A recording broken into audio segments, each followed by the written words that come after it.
Fala, nação colorada, tudo certo com vocês, pessoal? Vamos tratar então das coisas do Internacional. O Inter tem uma derrota amarga contra o Vasco da Gama, onde o Inter perde voltando ao estádio Beira-Rio. Perde em casa, depois de um longo período afastado devido às enchentes que afetaram o estado do Rio Grande do Sul, e não foi diferente com o estádio Beira-Rio. E o Inter volta contra o Vasco, 34 mil torcedores aproximadamente. Eu estive lá, eu fui um desses 34 mil torcedores, e eu quero trazer algumas análises vendo o Inter ao vivo, porque a gente assistindo da televisão, a gente tem uma noção, e no estádio a gente tem outra. Eu cito um exemplo. Na televisão a gente geralmente vê o portador da bola, a câmera vai em direção ao portador da bola e os jogadores próximos ao portador da bola. Já no estádio a gente consegue ver o macro. Tem um jogador X com a bola, a gente consegue ver a movimentação do jogador Y. Por exemplo, o Luca Drummond, que eu não entendi o porquê que Eduardo Cudê tira Luca Drummond no intervalo. Porque o Luca Drummond fez um bom primeiro tempo, um jogador que se movimentou bastante, incomodou muito os zagueiros do Vasco. Dá pra ver que ele tem uma noção realmente de centroavante, porque ele é ofício. O ofício do Luca Drummond é ser centroavante, camisa 9, aquele trombador. E ele tem um raciocínio rápido, ele deu andamento às jogadas. Eu gostei muito do primeiro tempo do Luca Drummond. Talvez tenha sido o principal jogador do Inter no primeiro tempo fraco do Inter. Mas Luca Drummond me chamou a atenção. E eu não entendi o porquê que Eduardo Cudê tira o centroavante da base do Inter, o jovem centroavante da base que subiu para o profissional nesses últimos dias. Fez um bom primeiro tempo e eu discordei dessa substituição, dessa alteração que o Eduardo Cudê fez. Eu sei que o Inter ficou longe do Beira-Rio por muito tempo, eu sei que o Inter viajou demais, jogou em diversos estádios.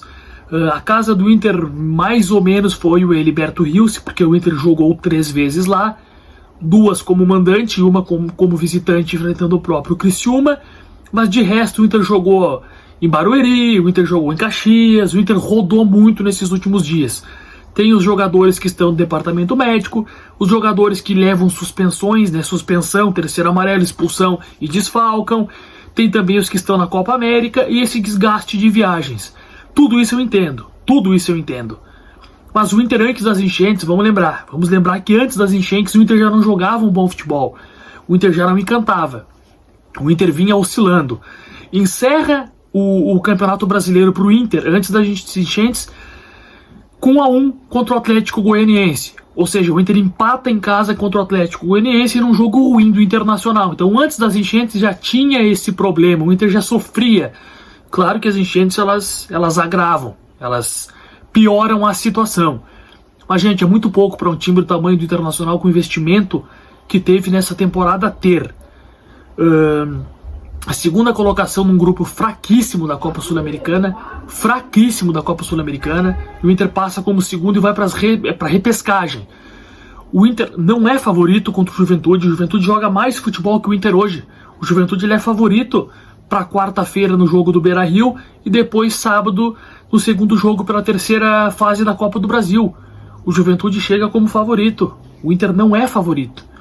Vocês estão entendendo o que eu estou falando? O Juventude chega no momento melhor que o Internacional para esse confronto. E lembrando que o Juventude foi o time que tirou o Inter do Campeonato Gaúcho, do estadual. O Inter foi barrado de vencer um título na temporada que era o Gauchão porque perdeu para o Juventude, esbarrou no Juventude. E agora o Juventude mais uma vez pode interromper o Inter de uma outra possibilidade de título, que é a Copa do Brasil.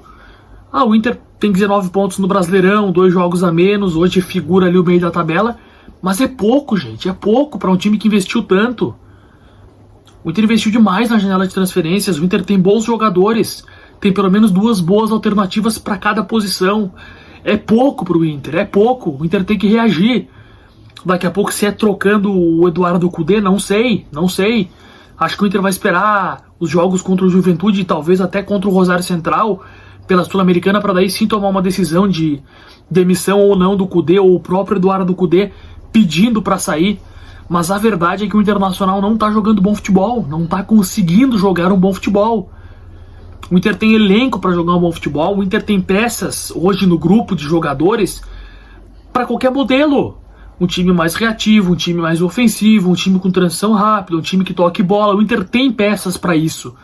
O Inter tem jogadores de velocidade, o Inter tem jogadores que cadenciam, o Inter tem meio armador que é o Alan Patrick, Tem segundo atacantes como Ener Valencia, Borré, o 9 fixo dentro da área, que é o Lucas Alário.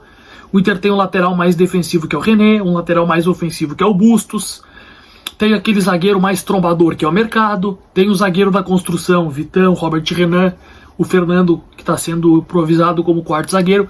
O Inter tem, gente, ferramentas para implementar qualquer estilo de jogo. E o treinador não está conseguindo implementar. Não está conseguindo. Então o Inter realmente está num momento muito delicado da temporada.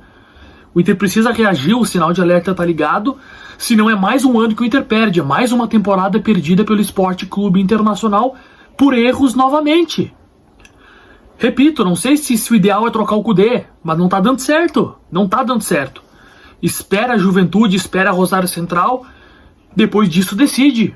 Mas a gente não pode perder mais uma temporada, ainda se tem esperança. Ainda a gente tem uma chance, beliscar uma Copa do Brasil, quem sabe uma Copa Sul-Americana. Mas para isso o Inter precisa melhorar. Precisa sim melhorar e evoluir demais. Porque a temporada do Inter até aqui é ruim. Ruim. Repito, o Inter não chega à final do Campeonato Gaúcho e o Inter passa em segundo na Copa Sul-Americana, vai para a repescagem, para os playoffs. E está no meio da tabela do Campeonato Brasileiro. Te inscreve no canal, compartilha com os amigos colorados aí nos grupos que tu estás de futebol, compartilha no grupo da família, compartilha em todos os grupos. Dá essa força aí, deixa o like, coloca o teu comentário aqui embaixo, o que tu faria? Tu iria manter Eduardo Cudê, demitir? Qual técnico tu traria para o lugar do Eduardo Cudê, se a tua escolha for pela demissão? E compartilha com todo mundo, te inscreve no canal se tu não é inscrito, ativa o sininho para receber as notificações assim que eu postar vídeo. Valeu, Nação Colorada!